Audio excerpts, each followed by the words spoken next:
In the next minute, you're going to hear about something many car dealers shy away from: service. Auto House on Dallas North Parkway, your authorized Mercedes-Benz dealer, knows service is important to you. And it's the best form of owner protection plan we know of. Jerry Watts, our service manager, tests every man who wants to work on Mercedes-Benz automobiles at Auto House. He's tough about it because our customers expect the best. Some men don't make it because he won't hire anyone but experienced professionals. Auto House won't take a chance on hiring anyone else to work on your Mercedes-Benz. Even the men who do qualify have to go to school before they can be Mercedes-Benz service technicians. And no matter how experienced they are, every one of our technicians must keep going back to school at regular intervals. That way, they know the latest techniques, equipment, and information. The man who services your Mercedes-Benz at Auto House is a service specialist, because at Auto House, good service is the best form of owner protection we know of. The CBS Radio Mystery Theater presents...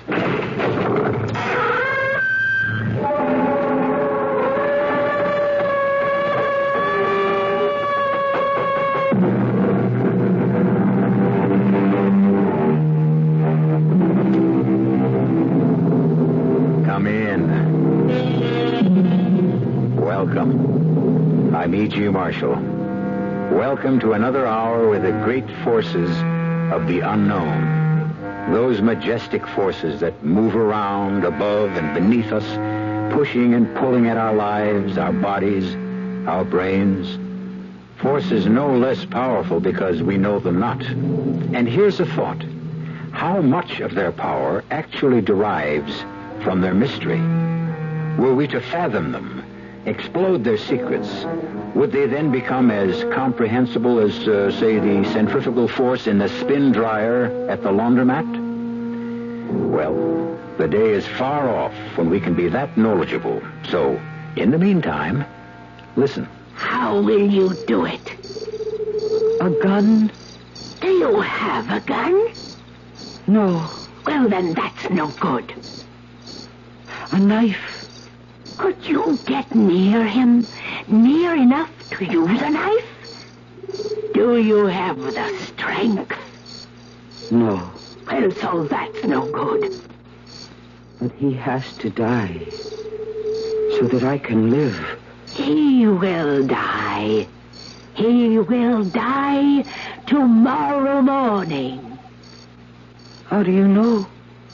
He will die of the mass of Saint-Césaire.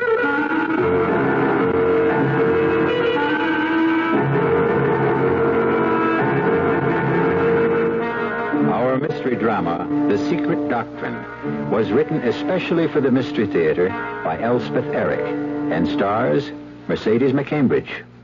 It is sponsored in part by the Kellogg Company, makers of Kellogg's Special K cereal and new sugar-free Diet 7-Up. I'll be back shortly with Act 1. I want that sinus medicine. Headache tablets? No, sinus medicine. Sinus tablets.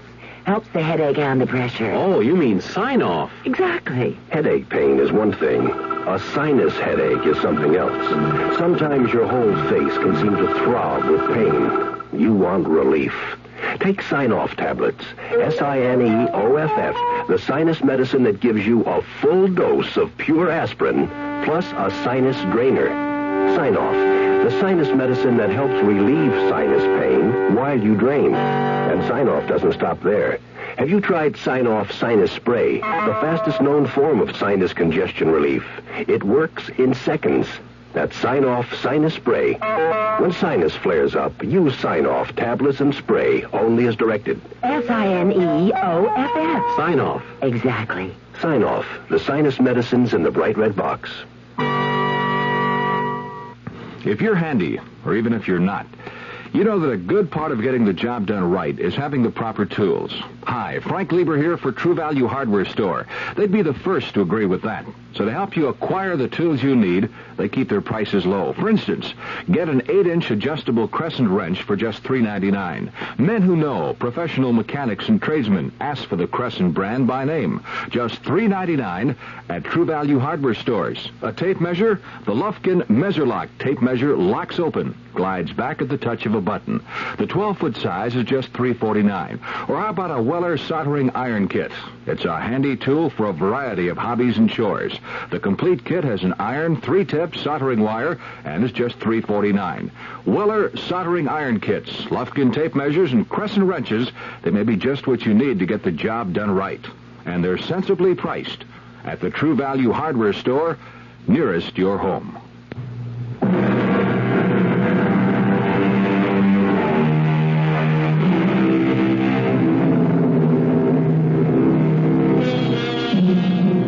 Careful, they say, what you ask for, lest it be given to you. Who of us knows what to ask for? Who can see far enough into the future to know what gift will delight and which destroy? Better simply to accept whatever comes, with gratitude, whenever possible. Listen with me now to the somber story called The Secret Doctrine. You can begin now, Louise. Now, Father Giles? The others have gone. You said your confession would take some time, so let's begin. Bless me, Father, for I have sinned.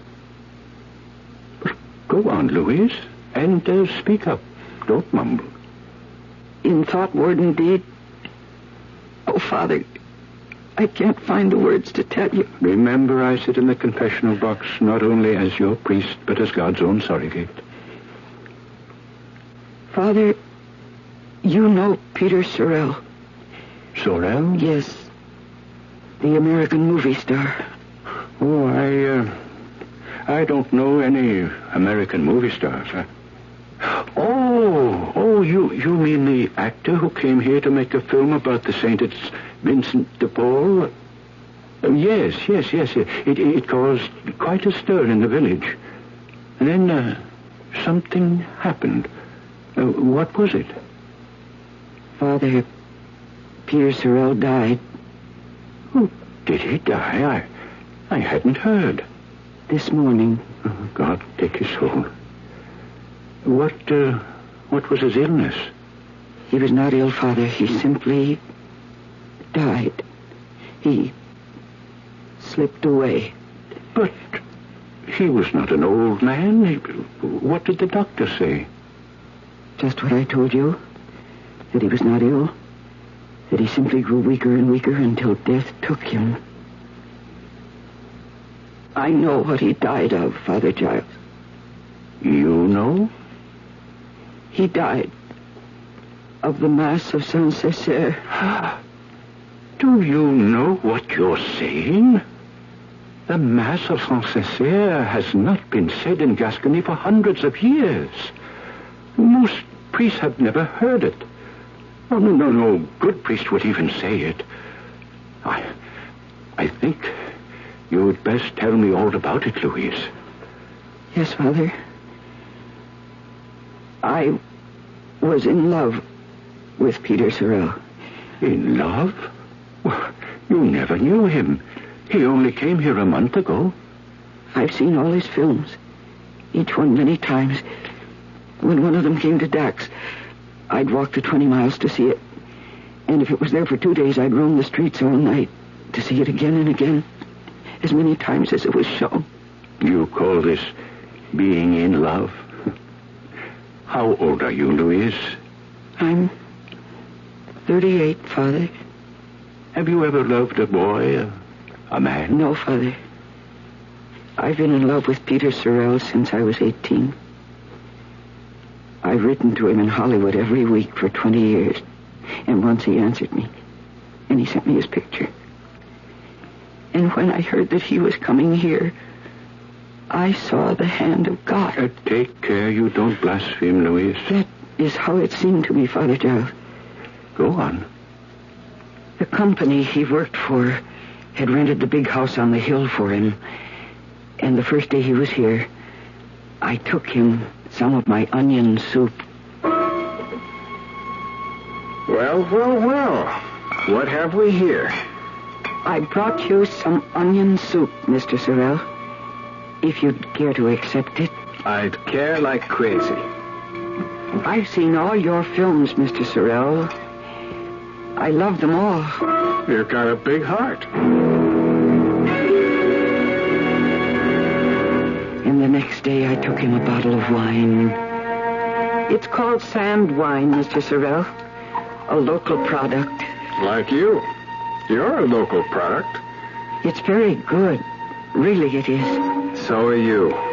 What's your name? And the next day, I took him a bottle of brandy. It's Armagnac, Mr. Sorrel. It's the best brandy in France. I'll just bet it is. There's a dish I know how to make with this brandy. Roast capon. And you're going to make it for me, aren't you, Louise? That is your name, isn't it? Louise? The next day I went to his house. But this time he wasn't alone. There was a man with him. A young American gentleman. I shouldn't have let you talk me into this picture, Gabe. Me talk you into it? Who cares about saints anymore? Well, there's got to be a reaction from all that demon stuff eventually. Pardon me, Mr. Sorrel. The capon is... Louise, meet my agent, Gabe Hauser. How are you, Louise? Mr. Hauser, I'll keep the capon warm until you're ready. Please. Yes, when you're ready, call me. Who is that? A fan. One of my millions of fans. What's for dinner tonight, Louise?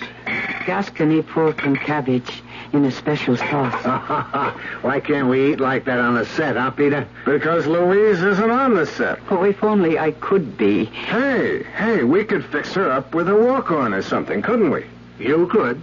Hey, she could be one of the Sisters of Charity. Why not? Louise, the star has spoken. So then, Father, I could be with him during the day, and not just in the evenings. I was in heaven. You have strange concepts of theological matters, Louise. But go on. Oh, the atmosphere of that place, all the fuss and the laughter and the excitement, it all went to my head. And I forgot that I only wanted to serve him. I wanted to love him, to belong to him, and to have him belong to me. You poor woman. I watched him every moment. My eyes were fastened on his face. My ears strained to catch every word that fell from his lips. There is nothing so grand as a good priest. It hurts me to see God's work in unloving hands. Cut! That's a print. Okay, let's break. I didn't think anyone noticed how I stared at him, followed him about, waited for him after the day's work. But one day as I watched him... And the city hospital. 2 to a bed. Some lying on the floor. You're crying, Louise. Poor. He's doing the scene with the cardinal. Oh, it's not a sad scene. It's not even a good scene. Oh, it's a very good scene. Terrible. It's a wonderful scene. Everything he does is wonderful. It was Noemi, Father. You know her, the woman who came here from the Basque country last year. She got herself a job, an extra like me, and so I saw a lot of her after that. My father. I degraded my father. I scourged my father. Why, you want him for your very own. Not the way you mean, Noemi. Oh, yes. It's him. Precisely the way I mean. What other way is there? Oh, my Savior. I need to confess. Cut! Bring it! Break for lunch!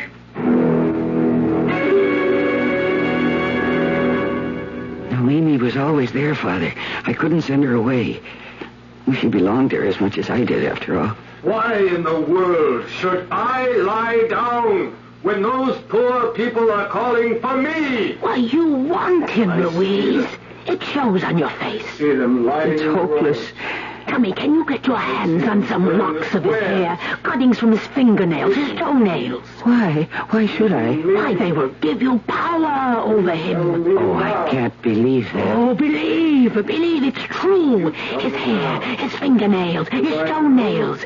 If you want him, get them and bring them to me. Need me? Cut! Break that. Insertions on the set, please.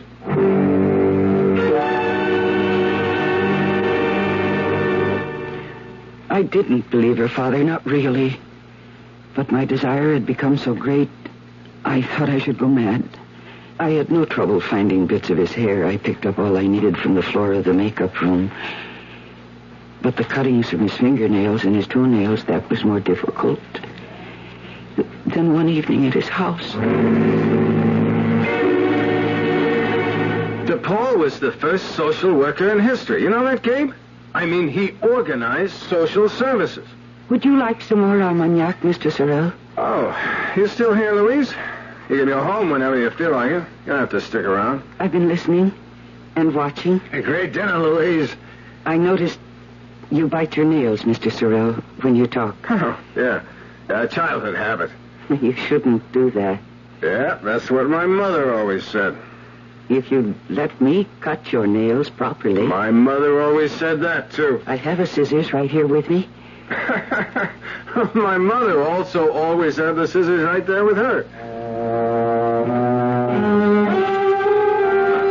So while they talked, I cut his fingernails. And I saved them all, even the little bits of cuticle, in my kerchief. And when I had finished... Louise, you're a saint. Oh, if I'm a saint, Mr. Sorrel, I should wash your feet. Wash my feet? I say now... They get awfully dirty walking around the set in those old sandals. And all the saints, even the Pope, he washes the feet of a sinner once a year to show humility. I'm your sinner, is that it? let her, Peter, if she wants to. Well, you really want to? And to cut your toenails. Well, what can I say? It's the best offer I've had since I came to France. And so I did, Father. And when I left that night, I had all the cuttings in my kerchief, and I took them to Noemi, who waited for me in the woods. Take this, Louise.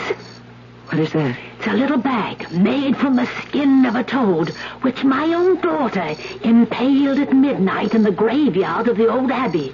Oh, we put all your precious cuttings into it. Now, pull the drawstrings tight. That's it, and hang it around your neck, under your dress. Yes, just like that. How do you know that it will work?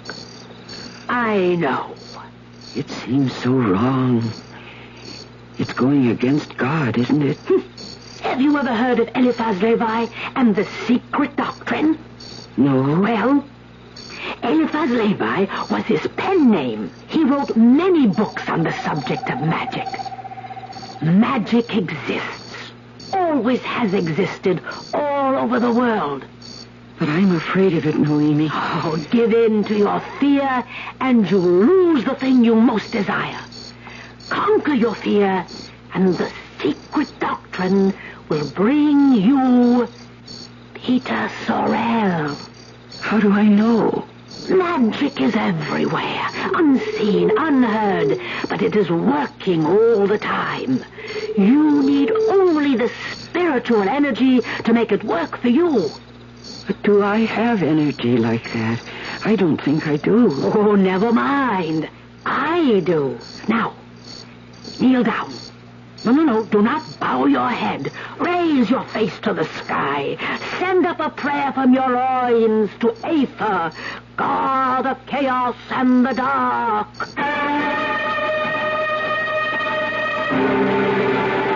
Well, the secret doctrine has been kept from me, I must say. All my life I have struggled from problem to problem, quandary to quandary, with only my limited intelligence to assist me. And all the time, was there a secret doctrine that might have solved things magically? If so, I'm a little late finding it out. We'll be back shortly for Act 2.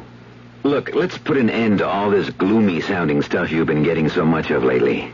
Income tax is behind us, spring is here, Aaron's hit number 715, and there's even reason for hope with the gasoline thing.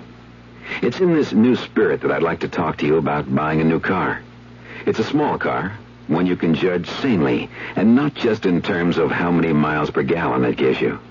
The car is a Buick Apollo. Like any self-respecting small car, it is economical. It's got a 6-cylinder engine and a 21-gallon gas tank, which combine to give Apollo good gas economy and great range. But Apollo can also seat 6 passengers, and it has the kind of smoothness, quietness, and interior comforts that you'd expect of a Buick. Okay, you're looking for a car, and you think it should be small. Well, Buick has the car, Apollo. But don't buy it because it's small. Buy it because it's a Buick. If you love spaghetti like I love spaghetti, I know what you're looking for. So come on, get ready for great spaghetti at the spaghetti store. If you want spaghetti, the best spaghetti, you don't have to look no more. Get your taste buds ready for great spaghetti at the spaghetti store. Here's a riddle for you. What has 6 different kinds of spaghetti? Chicken, mushroom, meat sauce, shrimp, meatballs, or a combination of any of the above? Oh, that's easy. And dinner prices from $2.10 to $2.85. Still easy. And additional selection from ravioli to steak. That's not a riddle, that's a cross-examination. Come on, what's the answer? The spaghetti store. Now, here's one for you. What has blue eyes and a craving for spaghetti? Paul Newman's stomach. No, me, meatball. So when you come in, bring your appetite. There's one thing you know for sure. Great spaghetti we've got, and it don't cost a lot at the spaghetti store. 2731 West Northwest Highway. Also Arlington and Fort Worth.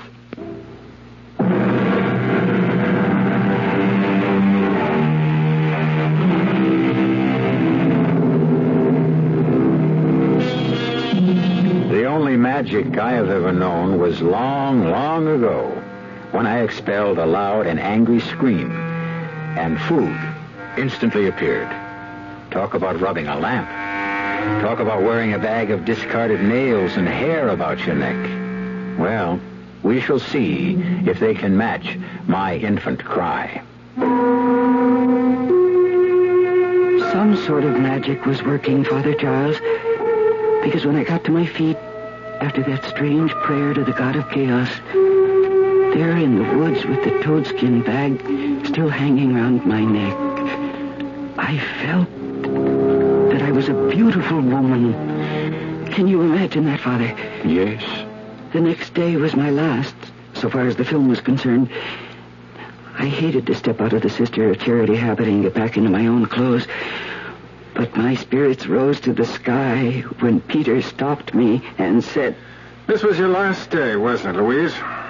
Yes, my last day. Well, it won't be the same around here without you. We'll miss you. Will you... will you miss me? I'll miss you the most. But I'll see you at the house, won't I? You're not going to desert me now, are you? Never. I'd never do that. Why, you better not, Louise. I met Noemi late that night in the woods, and I told her what Peter had said and what I had said. You see? The magic is beginning to take hold. I couldn't go to the set the next day. What reason would I have?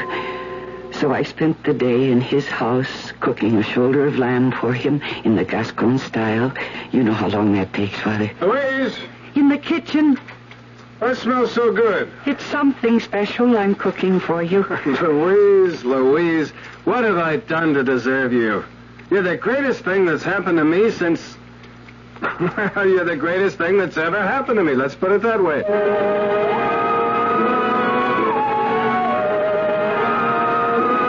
I told Noemi that night that time was growing short, that in 2 days Peter surely would be leaving France. And I told her I must go with him. Now, listen, Louise. This is what you must do. When he comes home, you must be waiting for him on his bed, all naked and perfumed, and and he will love you. I had loved him, Father, for so many years. And now every dream, every desire would come true. I was lying on his bed, as Noemi had told me I should be, with my hair all freshly washed and perfumed, as my body was. And I heard the front door close. And I heard his feet on the stairs. Louise? I couldn't answer. I waited for the bedroom door to open, and it did.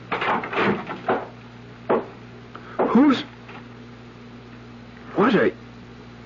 Louise, is that you? What in the name of heaven? I've been waiting for you. Are you crazy? Peter, listen to me. I want you to love me. You do love me. I've seen the love growing in your eyes. I've heard it in your voice. Take me now and tell me that you love me. And that we will go to America together, to your home, where I will love you and look after you. Louise, now listen to me. See, look, over there, I brought all my clothes. I feel that I'm reaching the end of a long, long journey. I've loved you so long. Louise, let me talk to you. Oh, yes. Talk to me. Louise, if I've made you think that I'm anything more than just very fond of you, I'm sorry, Louise. I'm very, very sorry. If I've made you think I love you, well, I'm sorry. What more can I say? But you do love me. You've loved me for 3 whole days. 3 days? And I've loved you for years and years. But you've only loved me for 3 days, so of course it seems new to you. I understand. Now, Louise, what 3 days are you talking about? The last 3 days, of course. Ever since I started wearing this. What's that? It's a bag made from the skin of a toad. A toad impaled at midnight in the graveyard of the Abbey. What's in that bag, Louise? Why, part of you. Bits of your hair, bits of your fingernails, your toenails, little particles of you. What kind of a game are you running on me, Louise? It's no game. It's real. Real hell. All the time you were hanging around here. You were cooking and cleaning and washing and all that. You were hanging around the set, waiting on me, telling me I'm such a great actor, begging to cut my fingernails, my toenails. You were conning me. You were running some kind of a tricky, sneaky game on me. It was no game. Now, look, lady, you get your clothes on fast, you hear me? You get out of here. You want some money? No. I'll give you money. You've earned it. But if you ever try to play any of these crazy tricks on me again, I'm going to track you down. I'm going to have you put away. Now, you get out of here. I did get out, Father Giles, but I can't remember how. The next thing I remember is running through the woods, calling for Noemi. And then I remember falling down on the ground, and the blackness coming down over me. My poor Louise. Noemi found me a little later. I don't know how much later. What happened, Louise? Nothing happened, Noemi. He doesn't love me. He never did. I think you'd better take back the little toadskin bag, Noemi. It didn't work. But did you do everything I told you? Yes, I did. I washed my hair and perfumed my body, and I lay on his bed. But when he came home, he didn't want me. I tried to tell him about the secret doctrine, but he didn't want to listen. You told him? I tried to. After all, I don't know much about it, only what you've told me, and I didn't understand all of that. But he didn't want to hear about it. Oh, the man is a monster! Yes, he is a monster. You poor woman. No, don't you feel sorry for me either, Father Giles. I don't want anybody to feel sorry for me. But don't you see? You let your desires take hold of you, Louise. You let them dictate your actions. You lost control. Oh, yes, I did that. You became blind to the realities of the matter. Yes, I did that too. I fell in love with a man when he was only a walking shadow on a screen. I hurt no one. I would never have hurt him if he hadn't come to France to make another of his foolish motion pictures. Louise, would it make you feel better, my child, if I were to tell you that you are not the first to give your heart to an unknown man who's only making his living by performing in public? I suppose that is true, Father. Does it make you feel a little better? But I don't feel badly, Father. You don't? Not about him. Not about trying to give myself to him and his telling me he didn't want me. I felt badly about it at the time. Very badly, I suppose. Of course you did. But by the time Noemi found me in the woods, I felt quite differently. Just how did you feel? Very calm, very clear, very right. Right? About what? Clear about what? About what I must do. And what was that? I kill him, of course. But you have said that it was all your own doing, that no one else should be blamed. Quite so. But I had to kill him in me. Don't you see what I mean? I'm not sure that I do. Father, he was part of me. He'd been part of me for many, many years. There was more of him in me than there was of myself. Oh, you must understand. I'm trying, Louise. I knew how wrong I'd been to love him. Yes, to lust after him. To have obscene thoughts about him there in the dark of the theater. I knew these were sins. They were bad sins. And now I was willing to take upon myself the last sin of all. To kill him. Don't you understand that? I don't believe I do. How strange. Noemi understood. You say Noemi understood? What you have just told me? Yes, Father. There, that night in the forest, I told her how I must commit this most grievous sin. How will you do it? A gun? Do you have a gun? No. Well, then that's no good. A knife? Could you get near enough to him to use a knife? Are you strong enough? No. Well, then that's no good. But he must die, so that I may live. He will die.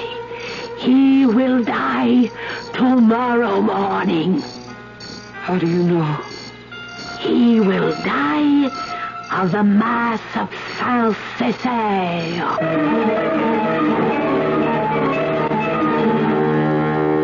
Hell hath no fury like a woman scorned. And all the scorned women from the beginning of time must have at least looked around to see if there was a gun or a knife nearby. Sometimes there was, and the story had an unhappy ending, and a messy one. But what if those poor scorned women had known of the Mass of Saint-Césaire, a black and malevolent ritual of which you will learn more shortly when I bring you Act 3. Hi, I'm Goldilocks, Ms. Goldilocks, if you please, and I'm a professional taste tester. Here at my taste test laboratory, that's TTL for short, I taste test everything from porridge to diet drinks. Actually, there's not that much taste testing in porridge these days. There used to be. Once upon a time. I mean, that's how this Ms. got into the biz. But lately it's been diet drinks. I mean, with so many diet drinks going sugar-free, I've been really busy conducting taste tests. A rather unbearable assignment, to be sure. But then I discovered sugar-free diet 7-Up. Fresh, natural, delicious. My only problem is that sugar-free diet 7-Up tastes so good that it broke my Goldilocks diet drink taste-o-meter. Well, sugar-free diet 7-Up certainly has my seal of approval. This one's just right. I was having dinner in Old Town Village last week, and as we were leaving, we noticed that the waterbed store was open. Well, we went in. You know, I'd never really looked at waterbeds because I always thought they were for the kids, and if I ever got on one, I'd probably get seasick. But it was different. The salesman there got us to lie down on a bed and told us why we'd sleep better on a hydro-rest waterbed system. He also took the time to tell us about frame construction, mattress durability, and the safety features incorporated into each of their systems. We got home and read the literature and decided that a hydro-rest system makes good sense. We're going to buy a waterbed from Dallas's oldest and largest waterbed company, Waterbed Systems International. They have 3 locations, 3323 Oak Lawn, Old Town Village, and a brand new store in Town East Mall. I tried hydro-rest. I was impressed.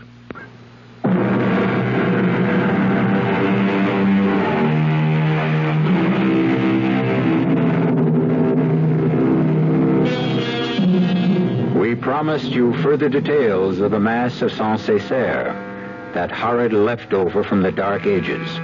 And so we shall. We always keep our word.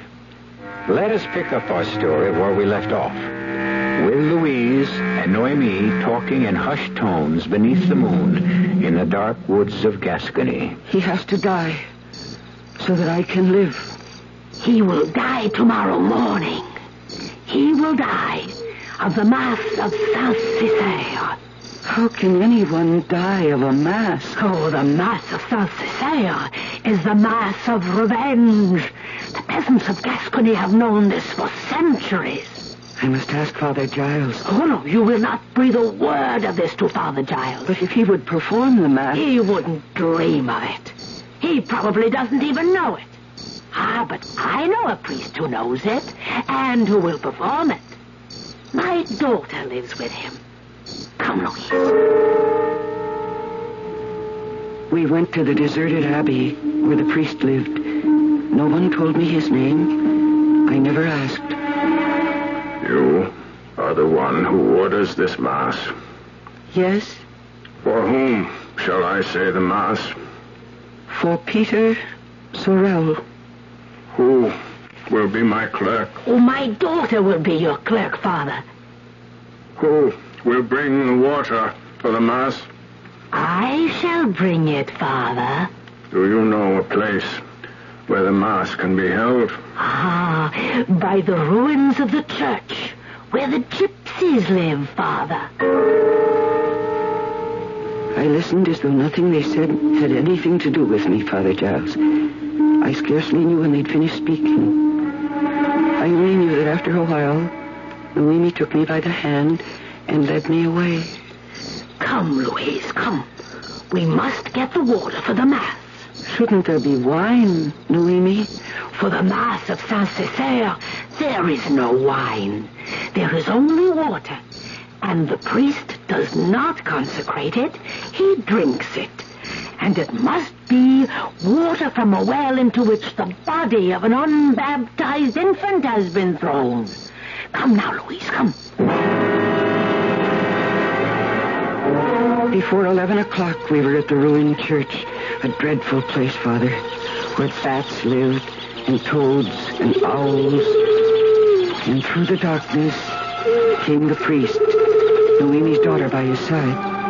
And he stood by the ruins of the old altar. Ever and ever, to reign and live you, and also on you, redemption shall be. Noemi, what does he say? It is the Mass of Saint-Césaire. But I don't understand it. It is the Mass for the dead. He is reciting it backwards. I watched in horrid fascination, Father. I confess that I was fascinated by it. I was like a bird watching a snake. What is he doing now, Noemi? He is making the sign of the cross. No, he's not. He's not making. He is making the sign of the cross with his left foot. What? In the dirt. This is the Mass of Saint-Césaire. I couldn't bear to look, Father Giles. I couldn't. And yet I couldn't bear not to look.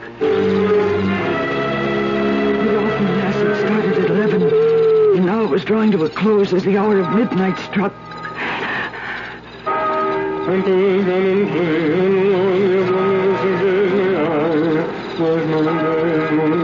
And then the Mass was suddenly over. And the priest and his clerk, Noemi's daughter, stole away into the darkness without a word to us. It is over, Louise, and Peter Sorrel has begun to die. I'm not sure I believed her, Father Giles. I wasn't capable of belief or disbelief or of any thought at all or of any feeling whatsoever. I only felt tired. So tired I doubted I could move. But I pulled myself to my feet and I said, I must go to him, Noemi. I must go to Peter Sorrel. And I went, Father. I went into town to the house on the hill. And I waited there till the sun had been up for an hour. And then I went to the door and knocked.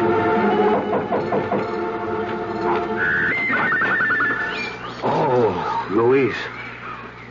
I suppose you want to see Peter. Is he here? Yes, he's here. But he's very ill. The doctor's with him. And no one knows what's the matter with him. But I knew, Father Giles, he was dying of the Mass of Saint-Césaire. Louise. I went to the door every hour, Father. Once, I was told that they'd sent for his doctor from the States. But if that doctor arrived, he came too late. For at 10 o'clock, when I knocked at the door... Louise. He's dead, Louise. He died a few minutes ago. No one knows why or how or what it was he died of. I see. I know you were very fond of him. I was. Very fond. Very fond. I went home. I took off my clothes and I lay down on my bed. The little toadskin bag was still around my neck. I took it off. I kissed it. I put it under the pillow. And then I put my head on the pillow and went fast asleep. I slept soundly, with no dreams at all of any kind. And when I awoke, it was noon. Such a beautiful day. And I started to come here to make my confession. On the way, I met Peter Sorrel's friend once more. He died, Louise, of nothing at all. Nothing at all? He was perfectly well. Talking of going home in the morning. Then, about midnight, he said he was tired. He thought he'd go to bed. But he could hardly climb the stairs to his room. I had to help him. He lay on the bed and closed his eyes. He said he felt as though he was slipping away. Wasn't that a strange thing for him to say? That he was slipping away? I murmured something, that it was strange indeed, though of course I knew it wasn't. He died of the Mass of Saint-Césaire, Father. And now I've told you everything. And what do you expect me to do, Louise? To give me my penance, Father. I know it will be severe, I expect that. I want it to be severe. I know what a grave sin I have committed. Do you, Louise? To wish for a man's death, Father, to bring it about. What greater sin could there be? To wish for a man's death. It is a sin in thought, but it can be forgiven. And you are not the first to have committed it. Your wish did not kill him. Men do not die so easily. it was the Mass of Saint-Césaire that killed him. God knows, and he alone. But you conspired in the performance of a gruesome mass, a relic from the Dark Ages. You took part in it. And what is most awful, you ordered it. And for this desecration of a holy ritual, there is no penance that would suffice. But without a penance, how can I obtain absolution? How can I obtain pardon? I cannot pardon you, Louise. I do not know a curate who can, nor a bishop, nor an archbishop. Father, what am I to do? My child, it is possible. I promise you nothing you understand. But it is possible. Were you to go to Rome, if the Pope were to see fit... To Rome? To the Holy Father? Only he has the right to grant pardon for the Mass of Saint-Césaire.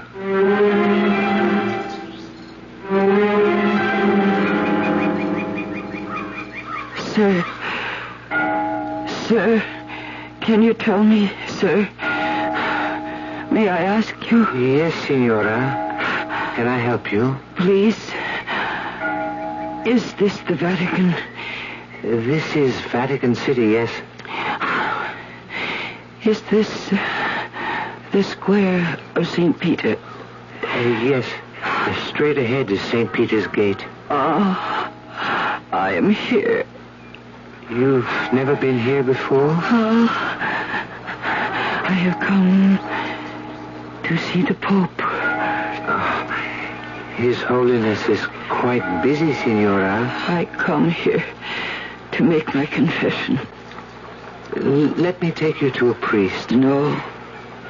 It must be His Holiness. No one else. Are your sins so great?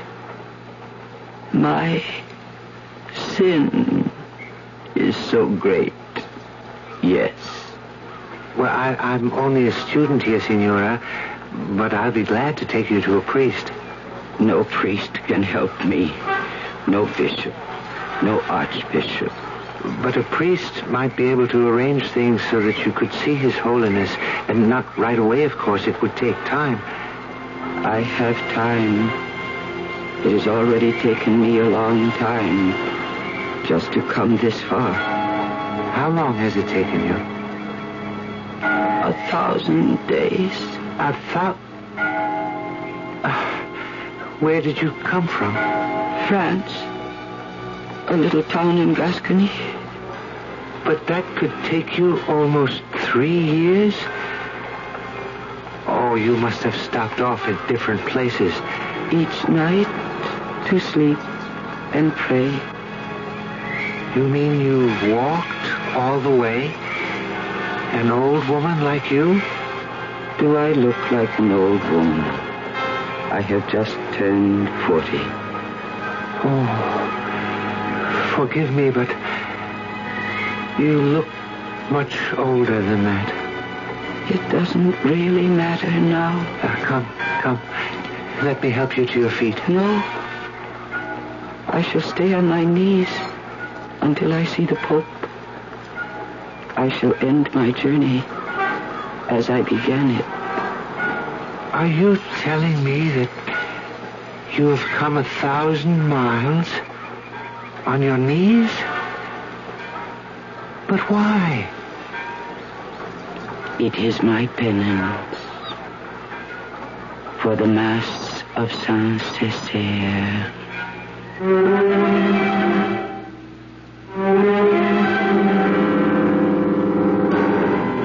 1,000 miles, 1,000 days, on her knees. What awful retribution we expect of ourselves. What endurance we can find within us to carry out our goal. And what is the priceless goal we seek?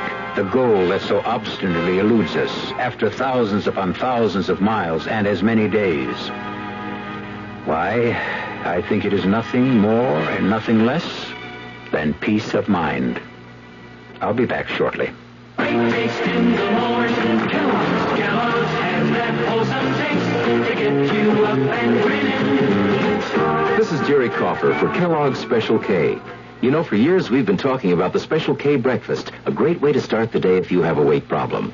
You may have seen or heard our latest commercials, which symbolize the problem of being a few pounds overweight by using this ball and chain. That's the sound effect. But so many people have come to know the Special K breakfast that can help solve weight problems, they sometimes forget that Special K is America's favorite high-protein cereal. It has 8 essential vitamins and iron, and so delicious that lots of folks, kids as well as adults, eat Special K just for the sheer good taste of it. So we don't want you to think that you have to wear a ball and chain to eat Special K. All you need is an appreciation for the finer things of life, a 1-ounce bowl of Special K, 4 ounces of skim milk, tomato juice, coffee, and maybe a little sugar. The Special K breakfast can help you lose weight all by itself, but it really is a good start. Some research experts say you can't taste the difference between beers. Well, if they're right, then Anheuser-Busch wastes a barrel of time Beechwood aging Budweiser. Only they don't think so. Brewing beer right does make a difference. And they're betting a bundle that you can taste the difference in Bud. When it comes to brewing Budweiser, the Anheuser-Busch choice is to go all the way because they still care about quality.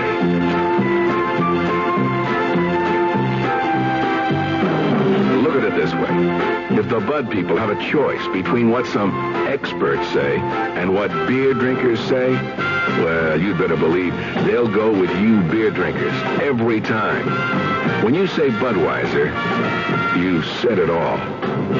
Anheuser-Busch, St. Louis.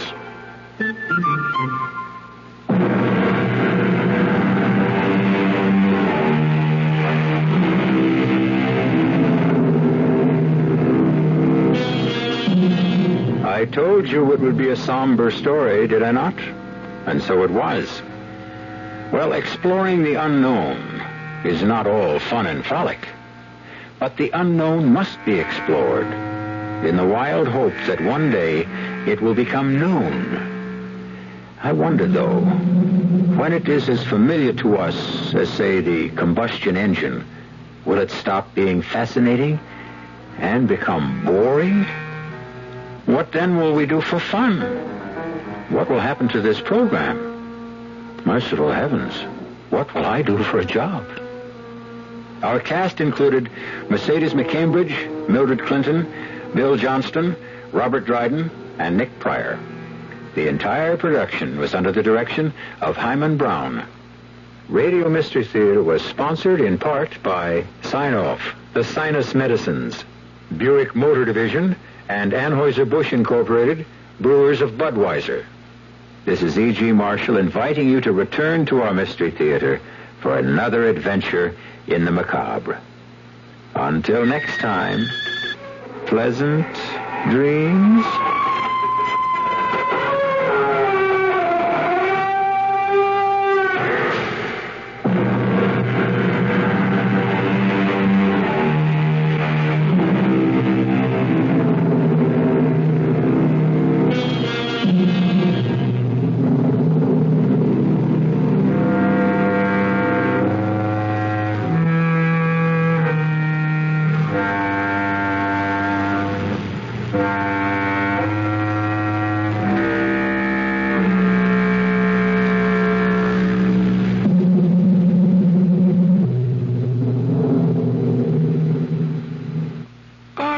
Now, I caught you sneaking out of North Park National Bank on Saturday. But, officer, North Park National Bank is open on Saturday. Oh, sure, the drive-in tellers maybe, but not the whole bank. Look inside. Well, I'll be. North Park National Bank is full of customers. Okay, let's get going. But, officer... Oh, nothing to worry about. I only want to meet your banker.